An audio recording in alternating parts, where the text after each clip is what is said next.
What might someone think when they watch women's lacrosse? So many rules. There's lacrosse, and then there's women's lacrosse. Our game may look different from the men's, but when you remove each distinct rule, you're left with lacrosse. This is the story of our game, how we got here, on our own terms.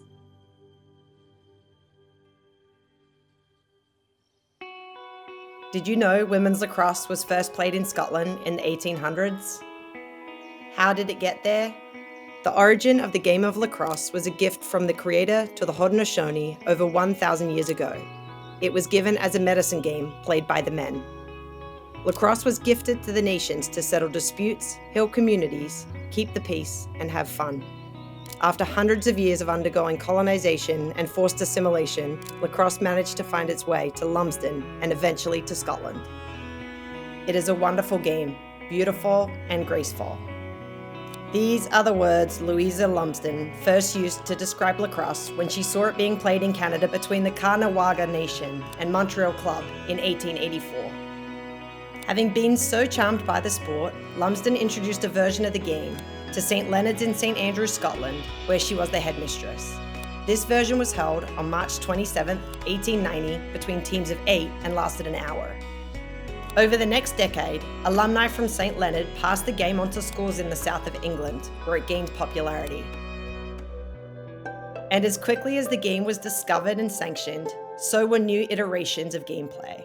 From starting with 8 players on the field to 10 in 1895 and finally 12 in 1913. The women's game continued to flow. Protective eyewear was added in 2005 and hard boundaries were drawn in 2006. And years later, the boundaries that restricted the game's growth started to fade away. Additional rules were created. Suddenly, defenders could move through the goal circle and players could restart on their own. But it was the implementation of a shot clock in 2017 that became the defining moment for this new era. With only 90 seconds to score, the game was forced into overdrive.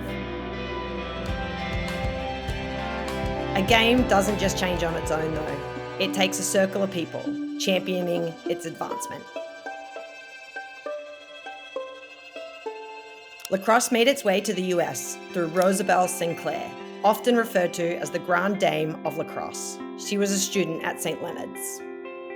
The game was first played under the same rules as the men's. That is until the formation of the US Women's Lacrosse Association in 1931, where Sinclair would be the first to tell you it has little in common with the men's tribal warfare version, except the long hold, racket, or cross that gives the sport its name. It's true that the object in both men's and women's lacrosse is to send a ball through a goal by means of the racket. But whereas men resort to brute strength, the women depend solely on skill. Here's our take. The rules of contact are different. The number of players on the field is different. The style is different. But we like power just as much as we like finesse. Now we're growing in the US. It's 1933 and the first US team is selected. 2 years later, they're touring England to compete and share the game. It didn't stop there. Sticks were finding their way to women in Australia and Canada, and games at the collegiate level were forming. By the 70s, the International Federation of Women's Lacrosse Associations had launched. After merging with the World Lacrosse, which was originally a men's-only institution, the first World Championship was held in 1982, with the US winning gold, Australia silver, and Canada bronze. The first Haudenosaunee women's team was organised in 2005 at the Cup of Nations Lacrosse Festival. In 2008, the Iroquois national women's team, under the name Haudenosaunee, became a full member of the World Lacrosse. In 2009, in the prestigious Women's World Cup, the Haudenosaunee was the first team of women to represent the indigenous peoples of the Americas. Today, the US holds 8 of the 10 World Cup championships, while Australia holds the other 2. The first college game was played in 1941 between Sweetbriar and William & Mary. Wooden sticks were the basis for play, but we wanted more.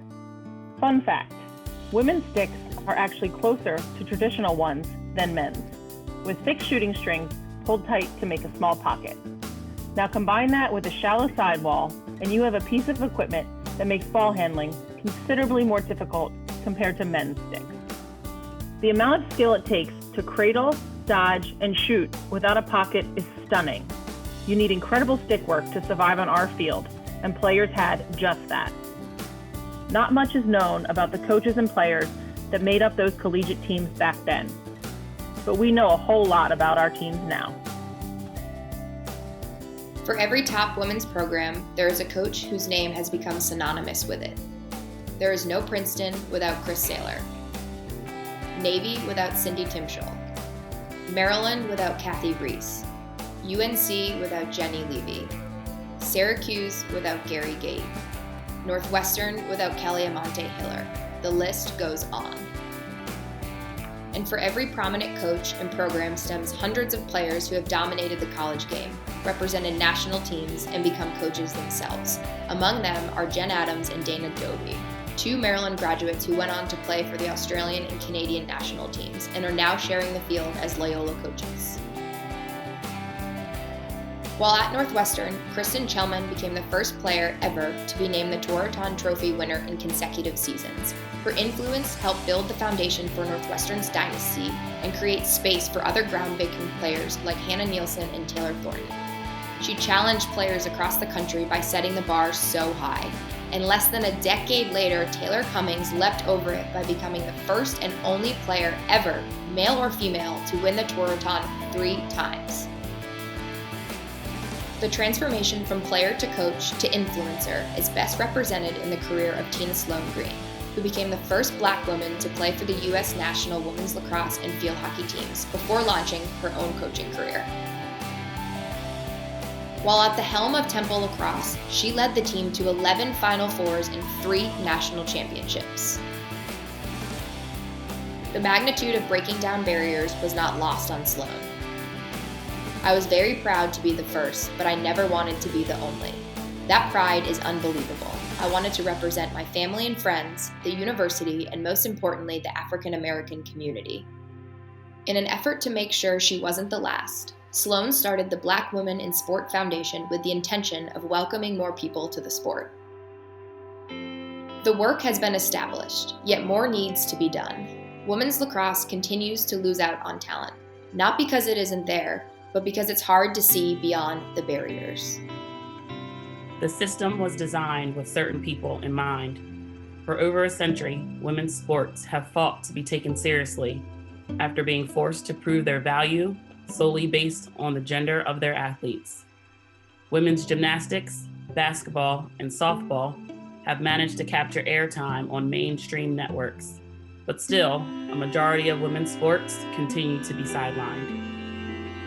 It took until 2021 for women's lacrosse to secure major broadcast programming windows, except the NCAA playoffs, which had been baked into the men's NCAA broadcast deal with ESPN. This season, ESPN is scheduled to air more than 180 NCAA women's lacrosse games across its channels and streaming service, ESPN+.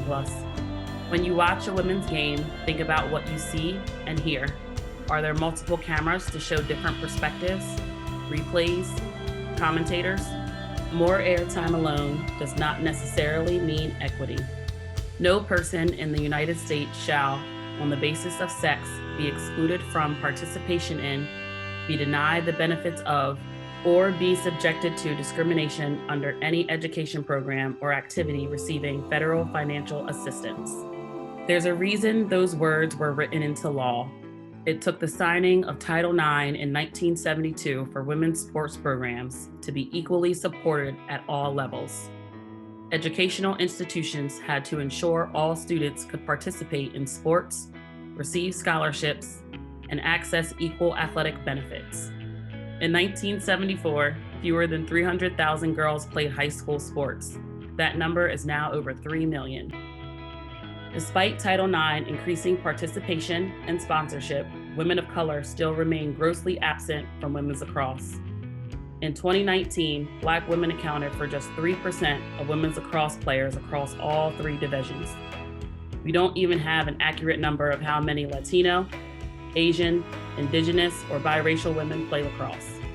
The NCAA just labeled them as other in their demographics database. Access to educational, financial, and social resources play a huge factor in women of color finding their way to lacrosse. But we can better discover and develop talent when we redirect our energy to securing equity across gender, racial, and class lines. Where would our game be if a stick was never handed to Ginny Capicchione, if players like Britt Brown, Alex Aust, Angie Benson, Myla Barnett only chose to speak on the field instead of organizing off of it to make sure the sport is truly inclusive? If nonprofit lacrosse organizations didn't exist to lessen the excessive costs that come with qualified coaches, equipment, club, and travel. Think of all the female players who have advanced women's lacrosse this far. They helped make this game so we could play. And as Billie Jean King once said, champions keep playing until they get it right. So what happens when the barriers surrounding women's lacrosse are eliminated? You won't have to scroll far to find a game on TV. And when you do, you won't feel the need to change the channel because the women's game will hold your attention just as much as anything else. You will see that we play fast, we play hard, we play smart, and we play to win. There will be a women's professional league that is fully sponsored and supported. Players from all backgrounds can look across the field and feel represented. No one will have to question whether lacrosse is a sport for them. We will welcome everyone, and we will always make sure there's room for more. The sport becomes limitless. Limitless.